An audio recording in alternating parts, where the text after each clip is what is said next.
Hello. I haven't been reading for a couple of days over the weekend, so I bet you're ready for chapter 10.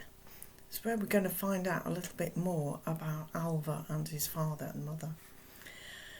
Einar of Gotland, Alva's father, was unrecognisable as he stood on the wooden jetty of Ribe on the west coast of Denmark with Hilda, his wife, and a small child. Me. That was exactly what he wanted.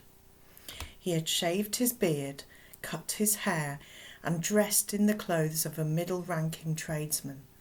Not too rich to attract attention, not so poor that people would question his ability to pay for a passage on the ship to Bernicia in the land of the Britons.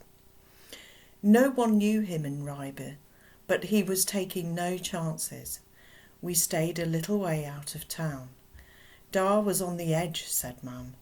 He thought he was being followed. Hilda was now a never-dead as well, the bloody process carried out on the night of their marriage. Together they would live forever in the new land with their son, if they made it. Einar had brought passage on a cargo ship that would sail straight across the North Sea, stopping first north of the old Roman wall to offload cargo and take on another shipment, and then carrying on down the coast to the mouth of the Tyne. The captain had said 4 days, maybe 5, depending on the wind, and the wind was not cooperating. Cargo ships relied on sail rather than the oars that the long ships used, so if the wind was coming from the west, as it usually did, a journey to the new lands was hard sailing. After a week, the wind changed, and in less than a day, the battered old Nar, with its filthy patched sails and old tarry ropes, was gliding out of Ribe harbour. Dar boarded separately from Mam and me. We were to pretend for the whole journey that we were unconnected. Dar gave the pearls to Mam to keep them even safer in case anyone recognised him. Until we land, Mam had said to me, with her most serious face as she put it when retelling the story. You must never speak to your Dar. She said I was clearly puzzled, but did as I was told. I was always a good, obedient boy, she said. We had very little luggage, a bag each made of hemp, and for me a wicker basket containing a young cat that I had called Biffa. It was not a name, nor even a word. I think I just liked the sound of it. On the boat there was no privacy. If anyone needed to wee or more, they had to do it in the sea, as the boat shuddered along over the cloud-coloured waves. The crew were not fussy. They just dropped their trousers and put their bottoms over the side of the boat. And that is how we lost Dar, said Mam. No one saw him go.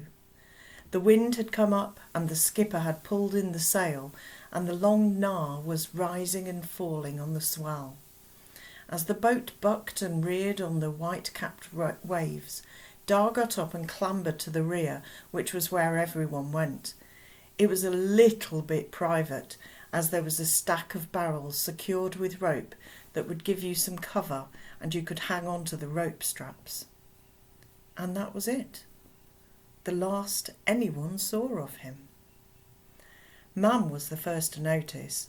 Everyone had been huddled over trying to stay dry when she said, "Where's Einar?" When it became clear what had happened, the skipper turned the boat into the storm and tacked to and fro, going back way further than we had come that day in case Dar had been carried on the current. There was no sign of him. Even if he had yelled when he went over, he probably would not have been heard over the noise of the waves and the wind and the creaking old boat. What a way to go. It still makes me sad, even though I can hardly remember him, and this was centuries ago. but it still comes back to me even after all the sad and bad things that I've seen. The hardest thing, said Mum, was being unable to grieve. I had to pretend to be as sad as someone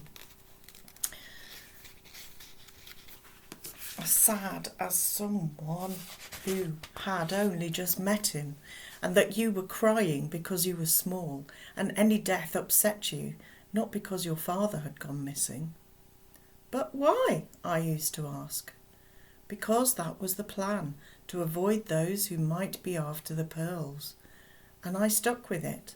I did not know, I still do not know, if he was pushed overboard. There was another passenger on the boat, a mean-looking devil with a huge black beard. And he and Yodar had argued earlier that day. I know Einar did not trust him. When you cried with the cold, he told me to shut that bairn up. And when you howled for the man who had gone overboard, Yodar, though no one knew it, he threatened to throw you over to join him. If I close my eyes, I can still remember that face, inches from mine, growling, Holmunnen, to a grieving infant, shut your mouth. The memory can still make me cold. And so, 6 days later, freezing cold, soaking wet, and smelling strongly of sheep's cheese, seal skins, and ship's tar, Mam and I sailed up the Tean and got out of the boat on the long wooden pier by the fishing huts. She had set off from Denmark as a young wife and arrived in Teignmouth a widow with a young fatherless child. Little old me. Then, more than 1,000 years later, a tiny little girl fell into our yard and banged her head. That was when everything changed. Poor Einar. What a way to go. Don't like the sound of that person that he'd been arguing with, though. Let's see what happens tomorrow. Chapter 11 tomorrow. Bye.